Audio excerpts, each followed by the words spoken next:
In 2007, Hamas, a State Department-designated foreign terrorist organization, forcibly seized control of Gaza. Hamas continues to refuse to recognize Israel's right to exist and, in fact, has perpetuated terrorist attacks against Israel, launching countless rockets from Gaza into Israel. Hamas calls for the elimination of Israel and Jews from Islamic holy lands. No Hamas leader has publicly expressed a willingness to disarm or to stop attacks on Israel or Israelis. Israel, like every other country in the world, has a right to defend itself. With a sworn enemy on its border, Israel must protect her citizens against potential attacks every single day. Under the blockade, Israel directs ships to the port of Ashdod, where they are inspected for arms or other dangerous items before Israel allows offloading and assists in the delivery of legitimate goods to Gaza.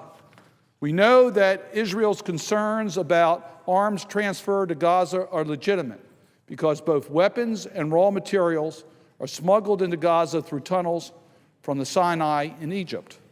Thousands of rockets and mortars have been fired from Gaza into Israel over the last decade.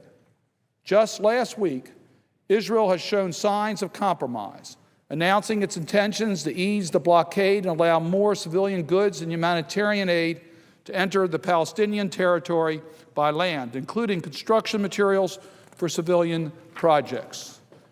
It is important to note that Hamas has made no such compromises and continues to maintain its vehement and violent stance against Israel's existence. Hamas also continues to endanger Gaza's civilian population by using hospitals, schools, mosques, and residential neighborhoods as command and operations centers or as weapon storage facilities.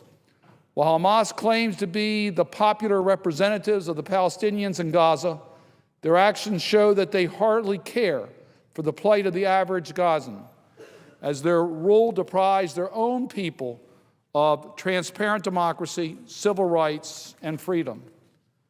The best way to ameliorate that and to fix the broader current crisis and to prevent future ones, of course, is an Israeli-Palestinian peace and the creation of an independent Palestinian state that lives side by side with Israel, providing security and economic stability for the Palestinians and the Israeli people.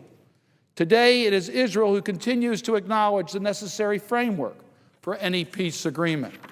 Israel has shown willingness for direct negotiations, but the Palestinians continue to insist on proximity talks.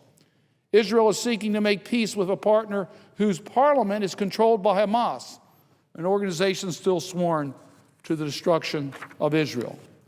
The only way to achieve peace is for Hamas to give up its militancy, forgo terrorism and violence against innocent civilians, recognize Israel's right to exist, and become a legitimate partner in Palestinian institutions.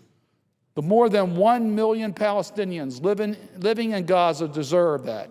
The millions of Israelis who are subject to Hamas rockets and terror deserve that. And quite frankly, the world deserves a stable, secure Middle East.